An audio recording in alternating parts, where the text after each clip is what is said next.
Hello and welcome to another all-new Salt and Light Hour. I'm Deacon Pedro. It's a really wonderful story, and we wanted to provide, some knowledge and information about this incredible history so that people could learn more about Native American Catholics, learn more about the missionaries and the people that served this group of people to the present day. That was Father Henry Sands of the Black and Indian Missions Office in the United States.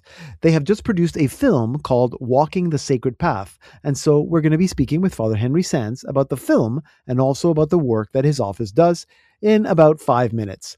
And after that, Mark Matthews will be with us to unpack the Pope's first encyclical, Magnifica Humanitas, on safeguarding the human person in the time of artificial intelligence. So you don't want to miss that conversation. That's in about 15 minutes. Mark Matthews with artificial intelligence. And then anyone who's a mother knows that you're constantly creatively being resourceful and drawing upon your imagination to kind of like awaken wonder in your children and to inspire them and also to pour truth into them in a language that they can understand. And I feel like closer to God the Father because I get to pour into them creatively. That's our featured artist of the week, Rebecca Roubion. Rebecca has been on the program a few times over the years, but she's been busy with marriage and family. In fact, she's homeschooling her 5 children. But still, there is some music that we can play. Rebecca Roubion will be with us in our second half hour to talk about motherhood and homeschooling. So that's in about 25 minutes. Remember that the best way to listen to this program is on the Salt and Light Plus app. Get it wherever you download apps. Okay, so coming up, a conversation on the work of the Black and Indian Mission Office. But first, here's a song. Here's Rebecca Roubion with her single, Tiny Car. If I could go to outer space, I'd shoot right to the star I knew by name.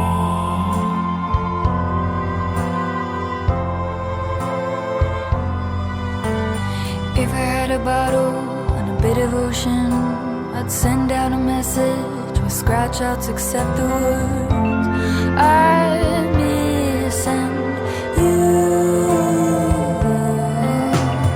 If I could go back to a better day, I'd already be strapped in, and you'd take me for a ride in your tiny car, and we'd fly to a place where we could begin again.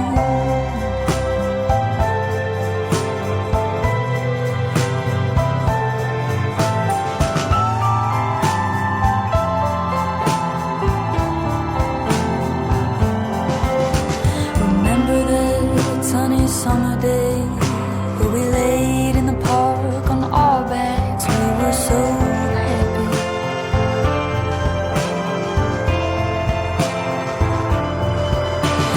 Played that silly trick on me, and I ran so far away. This time I'd stay right by your side. If I could go back to that summer day, I'd already be strapped in, and you'd take me for a ride in your tiny car, and we'd fly to a place where we could begin again.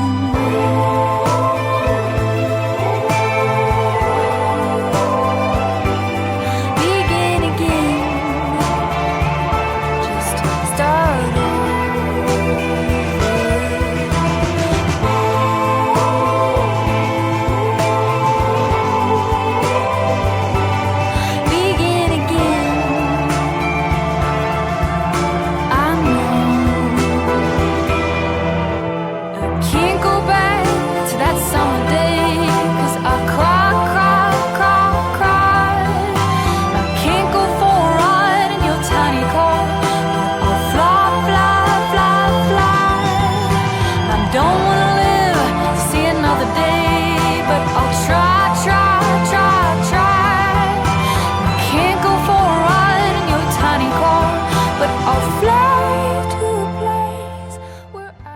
We're listening to Rebecca Roubion with her single, Tiny Car. And we're going to be speaking with Rebecca Roubion at the end of the program, so please stay tuned.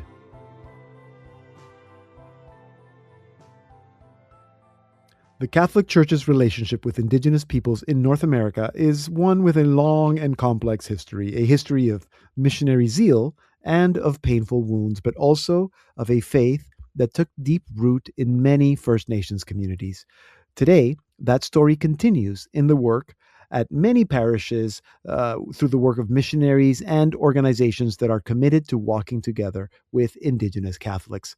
There is now a new documentary that brings that journey with First Nations Catholics in the United States to the screen. It is titled Walking the Sacred Path, produced by the Black and Indian Mission Office. And so to tell us more, we are now joined by Father Henry Sands, Director of the Black and Indian Mission Office.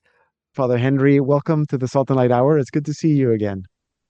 Thank you. Great to see you, Deacon Pedro. Yeah, you too. So tell us a little bit about yourself. You are First Nations. Yes. Yes, I am from Bakajalong First Nation, which is in southwestern Ontario. It's an island, beautiful island located between Ontario and Michigan. And my parents are both Anishinaabe, Ojibwe, Ottawa, Potawatomi. My father was born in Bakajalong. I grew up there. My mother was from Michigan. I grew up in Michigan, and all of my ancestors are from Michigan originally. So my ancestors were first introduced to Catholicism in the first decade of the 1700s. Jesuit missionaries who had been in Huronia in Ontario went to northern Michigan after St. John de Brebeuf and companions were martyred, and they met my ancestors in northern Michigan.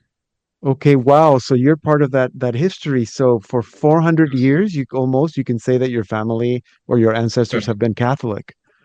300 years, yeah, 300 some years. Yep. And in that community that you grew up in, was that common? Was most of the community Catholic? No, in the community where I grew up, I would say that there are more people who are Anglican, and then also people who are members of the United Church of Canada, people who are a member of a Pentecostal church. The percentage of Catholics is pretty low because there is not a Catholic church on the reservation. So for Catholics, there were two options: to cross the river to go to a town in Michigan called Algonac, or to cross the river and go to Port Lambton or Wallaceburg, which are in Ontario. So there were options for going to church, but the Jesuits actually tried to establish a mission in the 1800s. Did not get along well with the governing authorities, and the church was burned down, and they never went back. Okay, wow. But still, you found your way eventually into the Catholic priesthood. Right. Yeah, and it was eventually. So when I left home, I moved to Ann Arbor, Michigan, to go to the University of Michigan. Got involved with the charismatic community. Oh yeah, and that was very foundational, instrumental for my life as an adult disciple of Christ. And then after being there for several years, I went to Toronto to get an MBA at the University of Toronto. Got involved with Opus Dei and with some other Catholics in the Toronto area, and that's when I began to perceive the Lord inviting me to the priesthood. So I began to perceive the Lord calling me in 1996, and I went back to Detroit to enroll in the seminary in 1999. It took me 3 years to figure out how to respond to the Lord's call. I initially wanted to be a religious priest, but the Lord to me, he wanted me to be a diocesan priest. So I went back to Detroit, entered the seminary in 1999, and I got ordained in 2005. Okay, wow. And now you're the executive director of the Black and Indian Mission Office. Yes. Can you tell us a little bit about that office? Very brief, because I know it has a long history, but very briefly. And what work do you do? Right. So this office is made up of 3 different organizations, the oldest one being the Bureau of Catholic Indian Missions, which was founded in 1874. And then in 1884, an organization was created to administer the first national collection that was established in the Catholic Church in the United States. Today it's known as the Black and Indian Mission Collection. So we receive the funds from this collection every year. Thanks to the generosity of Catholics across the United States, we are able to give out grants to parishes and missions, schools, and other organizations that serve Native American Catholics and African American Catholics. So I'm the executive director of this organization that is involved in evangelization, faith formation, education, and other kinds of works, that Catholics are doing across the United States. Okay, and it is an office that is under the U.S. Bishops Conference, correct? No, we are independent. Okay, We are a standalone organization. We are overseen by the archbishops of New York and Baltimore and Philadelphia. And it's been that way from the beginning. okay, When the offices were formed, the United States was not that large, the Catholic Church was not that large. So early on, they decided that it would be good for these prelates from these, larger established dioceses to oversee the office. And so that's the way it's operated to the present okay. day. That makes sense. Now, tell us a little bit about the film Walking the Sacred Path. Is it fair to say that part of the film deals with the work of the Black and Indian Mission Office? Yes. So the film looks at different places that we serve. There are interviews with people who are involved in ministry, who are involved in education. We have young people who are interviewed. So it gives a representation Hmm. of Native American Catholics across the United States. It gives a sense of the kind of support that the Black and Indian Mission Office provides for Native American Catholic ministry, and it provides a little bit of historical information. So the history is very long. It's very involved Yeah, uh, in the process of trying to figure out what we wanted to represent in the film. We looked at all of the missionary work that has been done among Native Americans since the first missionaries arrived, and there are thousands of people who dedicated themselves to ministry, to evangelization, to going to all different parts of the United States and Canada to bring the gospel message to Native people. And there's so much to tell. It's a really wonderful story, and we wanted to provide some knowledge and information about this incredible history so that people could learn more about Native American Catholics, learn more about the missionaries and the people that served this group of people to the present day. yeah, of course. Why is it titled Walking the Sacred Path? We decided to call it Walking the Sacred Path because in the history, of the interactions and relationships between Native people in North America and the Europeans who came, there were a lot of injustices that took place. There was a lot of misunderstanding. There were a lot of agreements that were made that were not kept. And so we wanted to put a focus on, what Christ brings into the situation, which Mm, is himself. He is sacred, which means he's holy, which means he's true, which means he's just, which means he's loving. So it captures who Christ is and the role that Christ has to play in bringing about reconciliation and unity among all of the peoples who live in North America. So that's what we're trying to get at in hmm. naming the film Walking the Sacred Path, because, Christ is walking a sacred path in our midst, and we are invited to walk with him, to walk the same sacred path.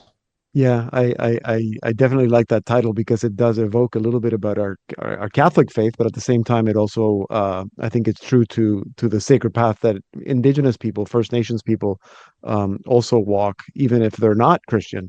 Um, Hmm. can you tell us a little bit about so the work that you do practically, like what does that look like on the ground with First Nations communities, either in big cities or in small communities, remote communities Yes. that maybe don't have parishes? Yes. Yes. So we offer support to ministry to Native Americans across the United States in urban areas and on reservations Hmm. and in rural areas as well. The majority of Native Americans actually do not live on a reservation nowadays. So, a Right. lot of the ministry takes place in urban areas mostly. So Hmm. we provide support to different dioceses and ministry offices that are located in urban areas. We Okay. provide support to schools that are educating children, and likewise on the reservation. The missions and parishes and schools on the reservations were established for the most part more than 100 years ago, and they've Uh-huh. endured to the present day. And I believe that, the support that our office provides financially and otherwise has enabled those places to continue and to thrive, for a long time in those communities. Yeah. Um, you've said that the work, I mean, maybe the film also, that your hope is that the film is going to bring some awareness of the work and of the history, but also to help with fundraising. For our Canadian listeners, a lot of our listeners are actually in the United States, but we do have Canadian listeners who maybe are not Yes. familiar, maybe they're just hearing about the Black and Indian Mission Office right now. How how do you Mhm. suggest that they can support your work, or is there anything that they can do, or even if anything in Canada that they can support that parallels the work that your office is doing? Sure. Yeah. Well, both in the U.S. and Canada, the Conference of Bishops, are very engaged in ministry to the Native peoples in both countries. They have various offices and organizations at a national level, at a diocesan level, and also, people serving in parishes and local communities, mostly on reservations. So, they're very engaged in ministry to Native people in both countries. In Canada, there are organizations that are Hmm. similar to organizations in the U.S. that serve Native Catholics. One that I can think of is the Guadalupe Circle, which is Yes. composed of Native Catholic leaders who meet together regularly uh, to Hmm. discuss, ministry in their communities and also to serve as advisors to the bishops. We have those kind of organizations here in the U.S. So if Canadian listeners were interested in supporting what we do in our office, they can access our website, which they can find by doing a Google search for the Black and Indian Mission Office. We have a newsletter that we publish twice a year called the Sentinel. They can find Okay. information on our website about the Sentinel, and they can sign up to receive it. And they can also access the documentary that we created on our ministry with Native American Catholics on the website. It's at the very top of the website. It'd be easy for them to access it. Yeah, and we're very excited that we are going to be airing your documentary, Walking the Sacred Path, on our network, Salt and Light TV, in next month in June, on Indigenous Peoples Day here in Canada on June 21st.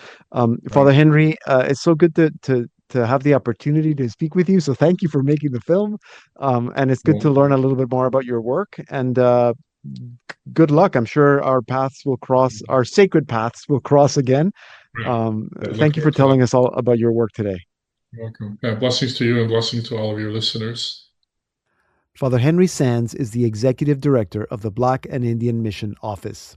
You can learn more and support their work at blackandindianmission.org. In Canada, you can visit the Canadian Bishops' Conference to learn about the many initiatives they have for reconciliation, cccb.ca. And please note that Walking the Sacred Path will be airing on Salt and Light TV on June 21st at 9 p.m. Eastern, 6 p.m. Pacific. So Walking the Sacred Path, you can watch it on Salt and Light TV on June 21st at 9 p.m. Eastern, 6 p.m. Pacific. Hey everybody, it's Hannah Schaefer and you're listening to the Salt and Light Hour with Deacon Pedro. Have you downloaded the Salt and Light Plus app? That's the best place to listen to the Salt and Light Hour and get to watch all our TV programs. You can get it wherever you get your apps. And now it's time for our AI undercover missionary, Mark Matthews, who is just very excited today. You're pumped up. You're pumped. Am I ever?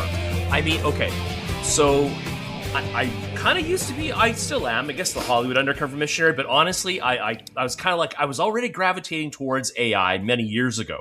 I started giving talks on AI from a Catholic perspective, 5 years ago. And I would usually lead with a slide, which was a joke. And it said, oh, well, what does the church have to say about AI? Well, we only have to turn to the church's Encyclical on AI, Artificia Sapientiosa, which is artificial intelligence in Latin. In Latin, yeah, it doesn't exist. Yeah. And it was like, ha, ha, ha, as if the church would ever have an encyclical. Would ever have an encyclical. Ba-doom, boom. Yeah, Ba-dum, famous boom. last words. Yeah. Well, they have. So Just this past week, the Pope released Magnifica Humanitas. And so everybody's been talking about that translates to magnificent humanity. And one of its main topics is artificial intelligence. Yeah. And so this is huge. I mean, yeah, it is huge. And I know I was just going to interrupt because I think I love the title and I'm glad that you said that one of the main topics is artificial intelligence, but would you say that the encyclical is about artificial intelligence, or it's about humanity? Is it about what it means to be a human being? Yeah, really. That's really what it is. And even, I mean, kind of the documents or the letters that led into this was Quo Vadis Humanitas, which is where are you going, humanity? Yeah. And it's really, honestly, like, even when I explain a lot of things about like what AI is going to potentially, how it's going to influence us, it's like a supercharging of a lot of technological trends that we see already. So it's not just about AI. It's really about technology, I might say, in general. But I do. You know what? I will say, like, I mean, even the name that he chose, Leo the 14th versus Leo the 13th, being on the anniversary of Rerum Novarum, like, and I would say the Industrial Revolution, replaced human physical work. And I would say, like, AI stands to replace almost all human intellectual work. And so, I mean, absolutely. I mean, I might even say, like, AI sort of could historically be perceived as the crowning, quote unquote, achievement of our technological age. So yeah, it's true. And I mean, right from the moment that Leo was elected a year ago, he said, this is the industrial revolution of our day, is artificial intelligence. So that's it. So you've read it. You've already read that encyclical 5 times. Okay. Well, I'm working. I'm almost through. You haven't slept. I've been working. Yeah. And everything I read, I'm just like, oh, I got to highlight that. And I got to highlight that. And the thing I love about it is that he's put into much better words and more inspired words than I've been able to come up with. But it's like all things I've kind of been trying to say and trying to express. And so, like, I look at it, I'm like, oh, I could spend a whole career explaining this. And I'm kind of like, well, this is honestly the way I want to go is, this is my area of research is AI. That's great. I'm a Catholic. I love God. So it's good to have the Pope helping you out with some quotes that you can steal. Yeah. So I'll just start off with some great just talk about some great quotes from it, just because it's so good. One of the things that he talks about a lot is this idea of the technocratic paradigm.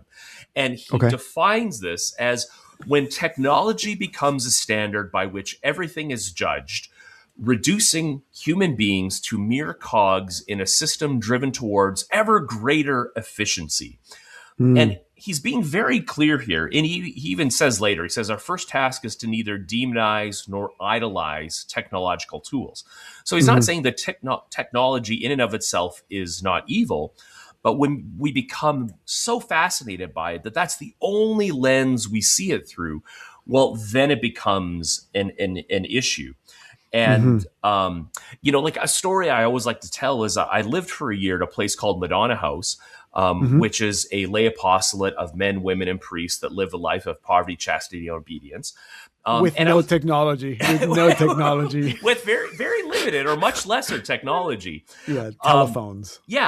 And I was helping sort donations. And so we had a truck. We would pick up bags from this one place and drive them to another and drive them here and drive them there. And I had just finished my undergrad in engineering.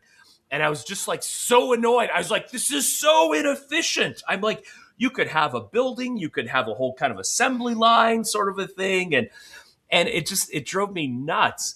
But I realized after living there for a while, I'm like, it's not about efficiency. It's about people. It's about relationships. It's about love more than anything. But when we sort of so much focus on these things, technology, that becomes the lens by which we see and judge everything. So one of the things that he said in this document, even when these such ideas remain speculative, they gain relevance by altering the collective imagination and therefore influence social, economic, and political choices. So these ideas are influencing kind of how we're thinking about things, and in particular talks a lot about how we think about people. And so one line really hit me. It said, the quality of a civilization is measured by its ability to recognize the other as a face, not merely as a function. And Yeah, why I that love hit that. me is my research, my published research has things where we literally consider a human face as a function. Interesting. So, yeah. Yeah. That's such a good story. And I'd be happy with like, that's it. That's all we need to take. It's like, that's what the encyclical is really about, like it's that the concern. Well, and it happens in so many ways that I think technology abstracts the human away, and we really do not see the full person behind it. Like I always say, it's like, if you like in the comments section in a forum, like, do you say things that you would say to someone if you were face to face with them? Or, do you, say something very inflationary and perhaps offensive almost? And it's like, well, it's because that person's abstracted. They were just a comment generating function. You're not actually replying to another human being is kind of how we think about it.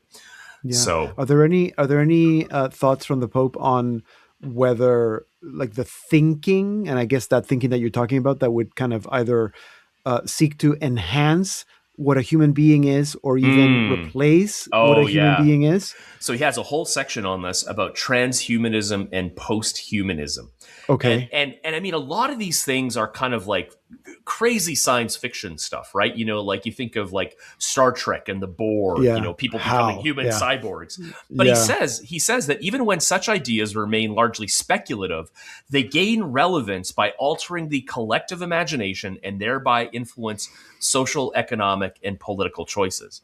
And so you could kind of think it's like there's almost this thinking that sort of pervades techie, geeky minds that like, oh, we're going to find salvation in technology. We're going to invent, eternal life. This does happen. It almost becomes a pseudo religion in some ways. So you have to watch out for it. So yeah, exactly. And that's, I think, what I meant when I said that I'm feeling is that the encyclical is not really so much about artificial intelligence as it is about what it means to be a human, what it means to be a human. Okay. So like, because we're totally almost out of time. Yeah. What would be your final thought for people who might be worried or? Yeah, maybe the best thought that summarizes that is he says, Christian humanism does not reject science and technology, but embraces them with gratitude and realism and grounds them within a higher vision, higher vocation, and that higher vocation being adopted children of God. So Christian humanism does not reject science or technology. So but embraces them with gratitude and realism and grounds them within a higher vocation. That's a beautiful quote from Magnifica Humanitas. Yeah. Check it out. Almost take any paragraph, any paragraph in the whole thing is a zinger. It's got so much wisdom packed into it. Absolutely. And I'm sure there's so much wisdom that we're going to be revisiting this document over and over again with Mark Matthews. Or you can just take the whole document, plunk it into ChatGPT, and it'll give you a good summary. There we go. All Excellent. right. Thank you, Mark. Thank you so much for this. Always a pleasure. Yeah, always a pleasure. Very interesting and so good to see you so excited about something. Mark Matthews, our artificial intelligence undercover missionary. Thank you, Mark. You're welcome. Mark Matthews works in tech and artificial intelligence. Coming up in our second half hour, motherhood and homeschooling with singer-songwriter Rebecca Roubion, so don't go anywhere. Welcome to the Salt and Light Hour Part 2. I'm Deacon Pedro. So I homeschool part-time and send my kids to a little Catholic homeschool hybrid here in Nashville, and it's wonderful. And so we do a lot of music study, and my kids are actually my oldest two are taking piano lessons. Anyway, it's just been really fun to pass that gift on to them. That's Rebecca Roubion telling us a little bit about what she does every day with her children. And we're going to be speaking with Rebecca Roubion very shortly. But first, here's Rebecca Roubion with Mother's Love. This kind of love is some kind of miracle, more precious than a diamond stone.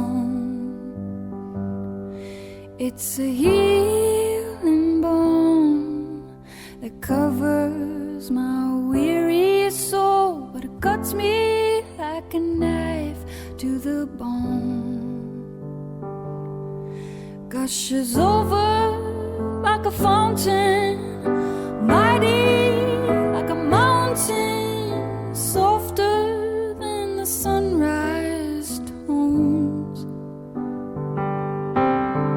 deeper than the ocean, soaring high like a dove.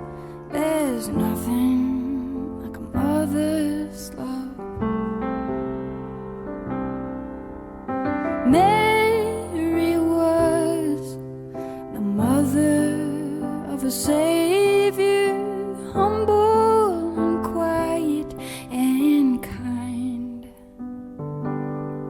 She was pierced by the sword at the cross of the Lord. They couldn't tear her away from his side. She was deeper than the ocean and pure as a dove. There's nothing like a mother's love.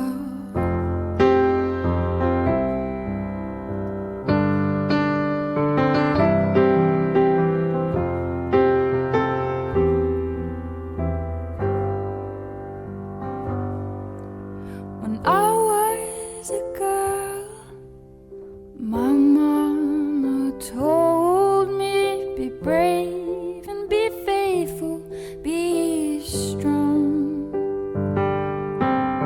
Well, now it's my turn to teach the lessons I've learned. For you, child, I'm singing this song. Lord, and when I'm long gone, just listen for the sound, 'cause from in heaven above, I'll be singing out all of my love to you. On the waves of the ocean, on the wings of a dove, you will always have your mother's love. Oh child, you will always have your mother's. It's unlike any other hurt. You'll always have your mother's love.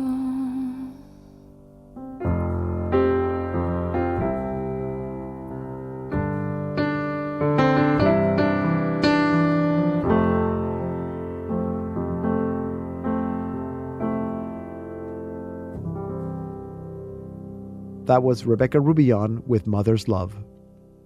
We first met Rebecca Roubion in 2014 after she had released 3 albums. Since then, Rebecca moved to Nashville, she got married, started a family, and released another album, Sleepless Nights, which we also featured on this program. Last time we spoke with Rebecca, it was 2024. She told us about licensing her music for television, which was a lot of fun and super interesting. And at the time, Rebecca had 4 children, but now there are 5. Needless to say, it's a busy household and there isn't a lot of time for music composition. But Rebecca is homeschooling, and so she joined us earlier this week to talk about that. Rebecca, welcome back to the Salt and Light Hour. Oh, thank you so much. It's so good to be back. It is so good to have you with us today. I was trying to remember last time we spoke, I think there were 3 children. Maybe the 4th one was on the way, but now there are 5 children. So that must be quite the handful. Tell us about your kids. That's right. Tell us about them. What are their ages? So Edith is 8, Jack is 7, Kit is 5, George is 3, and Teddy is 1. That's just good. Under 2 years apart. Yeah. It's good that you could rhyme that off without having to think about it. I really had to think hard, actually. So, yeah, it sounds like quite the full house. It's wonderful. It's joyful chaos, but it's a lot of joy. We try to instill order in our days as best we can, and then leave room for spontaneity too. And it's pretty noisy and lots of joy. I can imagine. And is there a lot of music? Yeah, well, it looks a little differently for me now, but we do a lot. So I homeschool part-time. Okay. and send my kids to a little Catholic homeschool hybrid here in Nashville, and it's wonderful. And so we do a lot of music study, and my kids are actually my oldest two are taking piano lessons with this wonderful, wonderful Italian lady. She's 92. Wow. She's so cool. Her father was a composer, and anyway, it's just been really fun to pass that gift on to them. And my oldest is really competitive with it and really into it. My son Jack we're waiting to see how much he'll continue on with it. But it's just good to give them that gift of like the language of music, you know? Absolutely. So I want to talk about homeschooling a little bit later, but since we're talking about music, did you kind of tell them that they had to do piano, or did they have a choice as to what instrument they could play? Or like, how are you going about that? So what I tell them is, I'm just going to give you the foundation on the piano. Yeah. Obviously, I play piano, so I'm a little biased here, but it's just all laid out right there in front of you, and it's very tactile. Like you can see the notes, and so I just wanted to give them, the way I've explained it to them is like, I want to give you the foundation in music on piano, because it's the easiest instrument to start on, and then if you have an interest in another instrument, you know, when you're a little older, we can talk about exploring that. Yeah, that's exactly what my mom did. She said, you know, she did. She's like, if my kids have to learn math and history and science, they have to learn music, and everybody's going to do 4 years of piano. And then if you want to continue, you can do whatever instrument you want. So I like that. Very, very, logical. Makes sense. Piano is the most, like tactile and visual, I guess. Yes. Instrument in that sense. Would that have been what your parents did with you? Is that how you started on playing the piano?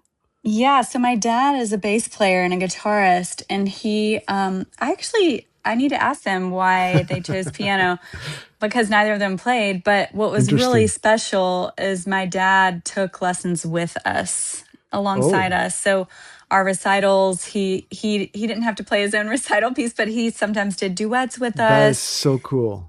And and I think he came to really appreciate how simple piano is for a learning instrument. And then, my brother went on to play guitar and is an amazing guitarist. I think that just, again, that foundation of just like learning it really simply, and then advancing in other instruments.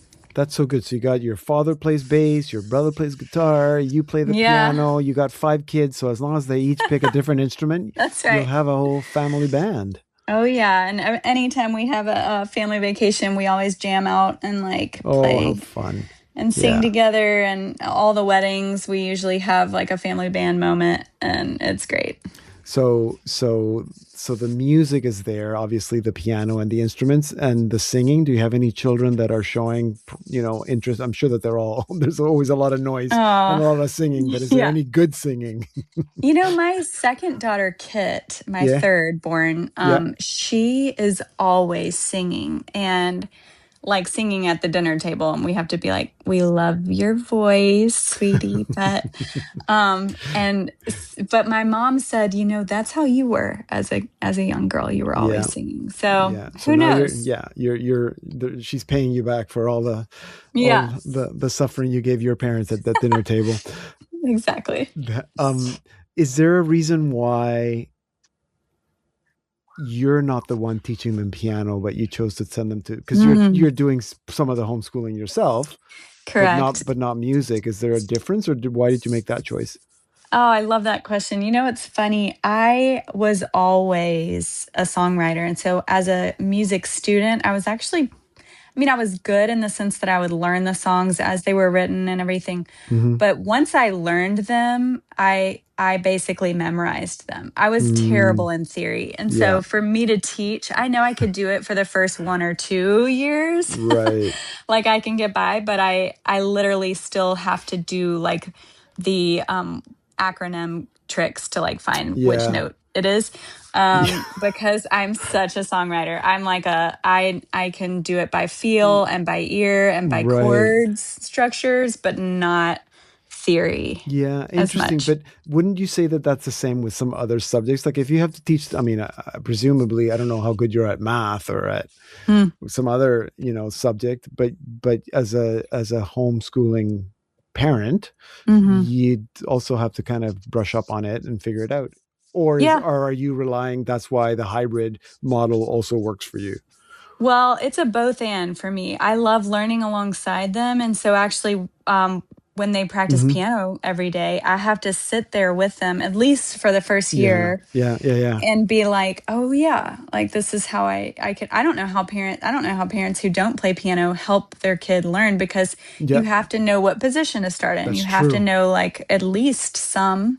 That's true. And as far as the homeschool subjects go, I'm not really planning on doing like trigonometry. I don't know how far I'll be able to go with that. Yeah, exactly. I don't know. We're taking it year by year, but right now kindergarten math is very much on my level. So yeah, you can add 3 plus 2. Yeah, exactly. Okay, and like I think the other subjects, I mean, it'll be fun. Like I'm going to start teaching Latin next year, and I don't know Latin. I know some basic Latin roots, but I'll be learning alongside them. And I think that's what's so attractive about homeschooling, is because you get to kind of relearn and then learn even more with your kids as an adult. Right. And obviously you're following a curriculum. You're part of a homeschooling group. Is that what it's called? That's right. Can I ask you, can we just, I want to talk more about that, but can I kind of go back to the genesis? So you have, at what point did you decide with your husband, we're going to homeschool? So we, it was around COVID, which I know a lot of people kind of discerned that around COVID, but it wasn't for the same reasons. Like my kids were at a little Christian preschool up the road here, and so sweet, very precious. But we knew we wanted them in Catholic education. I had a wonderful Catholic school upbringing in Mobile, Alabama. Amazing experience, wonderful teachers, and I was catechized well in the faith. So anyways, when our kids, so that was the plan. And my husband was homeschooled later, like in middle school. Okay. So he was kind of indifferent. He's like, yeah, we'll do Catholic school. But when my kids were in preschool, my daughter, it just became very clear that like, because some of the friends she was making, their parents, even though we were at a Christian preschool, their parents, it just was very clear. Like there was some married couples that weren't aligned, and it was starting to like threaten influence, which again, our kids are going to be in the world eventually. We're not trying to, this isn't fear-based, but we just realized, okay, while they're little, we're not ready to have these complex, like same-sex marriage, parents conversations. Like let's really discern and pray over like where we want to send them. And so we actually switched parishes to a parish that was really, really alive with all these young families, because we wanted to send them to that school. And that school is amazing. But when we were touring and we found this Catholic homeschool hybrid, I was like, you know what? I always felt called to be a teacher. I didn't end up studying that in college. I studied communications, but I was so drawn to the classical mode of education, which is what Regina Caeli Academy does. They learn in a classical style of education. Lots of classic literature, the Latin. It's oratory skills and logic, and learning history through the lives of the saints, and just very literature heavy and less textbook, which I was really attracted to. And then the community at this particular school was so just beautiful and devout. And I was like, it was like a calling, really, honestly. It sounds wonderful. So Regina Caeli is the name of the academy? Correct. You're listening to the Salt and Light Hour. I'm Deacon Pedro, and we're speaking with Rebecca Roubion about homeschooling. But I was intrigued about the idea of a hybrid. Like, how does that work? So that's where we continue. So Mondays and Thursdays, they're in school with a uniform with their peers and a teacher. Wow. Yeah, and it's like a Catholic school day. Yeah. But then on the rest of other 3 weekdays, they're home with me and I'm teaching them the same curriculum that the school uses. And then I get to, obviously, I sprinkle some other things Of in, course, of course. like music and art study and different things like that. And I do a lot of reading aloud with them, which is really, so a big fruit of homeschool is just the connection time you get with your kids. Of course. Too. Of course. Yeah. But I love that they get the best of both worlds. Yeah. Do you find, and because I've heard some parents will say that they find it difficult because they're also the disciplinarian and the parent, and that it's hard to, so, I mean, I guess that's part of parenting, but it's also part of teaching. But at the same time, every part of your day becomes a teaching moment, which I think it should be, right? So if you're making lunch, then that's also part of, right? We cook together. But, I will say, like, whether you're teaching your kids formally, as the parent, you are their primary teacher and influencer. Absolutely. And so I tell people all the time, they're like, I don't know how you're doing that. I'm like, actually, you're teaching your kids. That's what parenting is. You're teaching them about life. And so I'm just the primary influence. And as far as the discipline goes, I get it. I do get pushback from my kids. They don't want to do school. They don't want to work with me. We're at home, so they want to eat all the time constantly, so there's challenges as well. And there's interruptions, but, I really, really love that they're getting more and more independent. And they're also, because we're part of a hybrid, there's that exterior motive of, oh, well, I have to bring this into school. So I really do need to get this done because I have to tell my teacher why I didn't complete this work. So it's kind of the best of both worlds, like I'm saying. It does sound like it. And I think that is definitely the best homeschooling model. It sounds like, I mean, had we spoken 6 years ago, you would have really, even though you felt called to marriage and family life, that you're very much a musician, a songwriter. But it sounds like in some ways you're also finding like your vocation in a different way. Not that you're less of a songwriter or a musician, but this is, being a mother is giving you a creativity that maybe you hadn't found before. Is that fair to say? Definitely. And I'm being a mother, anyone who's a mother knows that you're constantly creatively being resourceful and drawing upon your imagination to kind of like awaken wonder in your children and to inspire them, and also to pour truth into them in a language that they can understand. And it's very much, I feel like closer to God the Father because I get to pour into them creatively and know them more intimately in their love languages. And I'm doing my most creative work. Yeah. Do you feel that because your creative output has taken a different shape, that the music, I mean, I know you haven't been writing a lot of new music. So is it, I don't want to say that once, it's like, not like you're choosing or that you're sacrificing or making a choice to not do music, but you find it's like a different season, like the output, you're still being creative. So you don't feel that you need to be creative in a musical sense.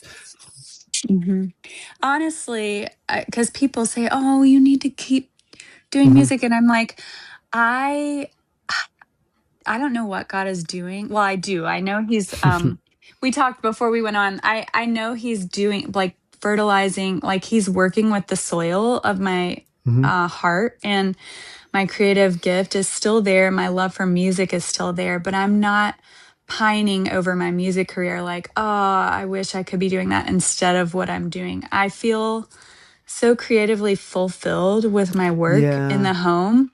And also, but I don't want to hide my gift under a bushel basket or whatever the parable is. Like, I do lead worship occasionally. We have this event in our backyard called Weenies in Worship, which is hilarious. Fun. Oh, I love that. It's just a grill out, and we some friends of mine play worship music, and it's a great time. And I perform on occasion when I'm asked, but I'm not touring. Obviously, I'm not like recording as much. And I'm honestly so at peace with that. Yeah. That It's a different season. it's just a season. Yeah, exactly. Yeah, it is. Do you find that, I mean, I don't remember if you are the journaling type or how you know, where your songwriting came out of. Yeah. But it's not like you feel like you have to be writing about motherhood or Right. or they're all the songs that come out of you now are all, you know, little kid songs about brushing their teeth. Yeah, right. No, I am the journaling type, and the first poem I wrote as a high schooler became my first song. So I love to write and journal. And actually, I've been writing poetry a little bit, and some of it is about motherhood. Some of it is just like my reflections and musings, and and then I've also been painting and shooting photography. Oh wow! So I just here and there, like I just doing, following kind of my own whims, I guess you could say, of what is inspiring me at the moment. So well, you're being creative, and that's great. That's great. I think that's good advice for all parents, but mothers, especially mothers of 5 children, to, you know, you still can be creative, and obviously you find time to do some music and do some photography and do some painting. Do you think that maybe the songwriting can become a homeschool lesson with some of your children as they get older?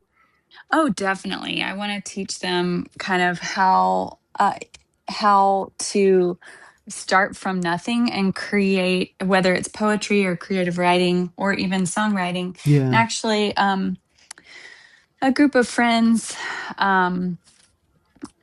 of mine, like I think there's 9 families, all the husbands are friends and all the wives are friends. We put on this little camp for our kids, obviously just like a private little camp. Yeah. And they at this, you know, we kind of use each other's gifts to do that kind of thing. And we also do little retreats together.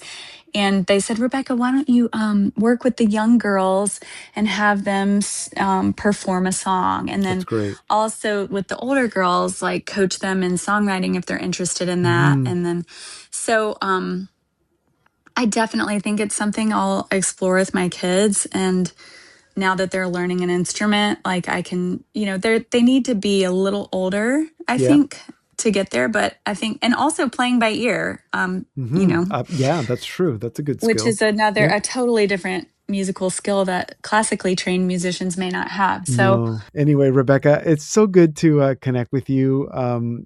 So happy to learn a little bit more about homeschooling. I'm sure that's going to be interesting for our listeners, and maybe some of them can relate as they also struggle with their homeschooling. So thank you for the inspiration and the ideas, and again also for sharing your music with us today. Well, thank you for having me, and I'll be praying for you and all your listeners. God bless you. Thank you. You can learn more about Rebecca Roubion at her website, rebeccaroubion.com, and you can follow her on Instagram. And to listen to this interview again or to the whole program, go to our website, slmedia.org. Here now to take us out is Rebecca Roubion with her single, Call on Me. Something made me think of you today. Turned a light on, stopped me in my place. Without knowing it, a smile was on my face. Out of the blue, I thought of you. Times like these, I got a grateful heart. All the air I need, a sky full of stars. A place to rest my head, it ain't too far. And you, my friend, tell me where you've been. 'Cause if you need to talk or not speak at all, if you had the best of days or one of those that just went wrong, whatever it might be, oh, you can always call on me.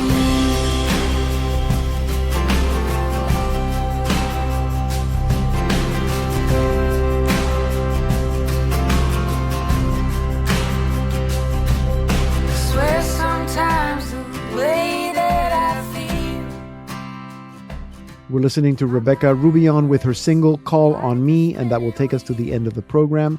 The best place to listen to the Salt and Light Hour is on our app, the Salt and Light Plus app. That's also where you can watch all Salt and Light media programs, TV series, and documentaries. You can also listen to the Salt and Light Hour Catholic podcast wherever you listen to podcasts. Once you find us, please subscribe so you don't miss one single episode, and give us lots of stars so that others can also find the podcast.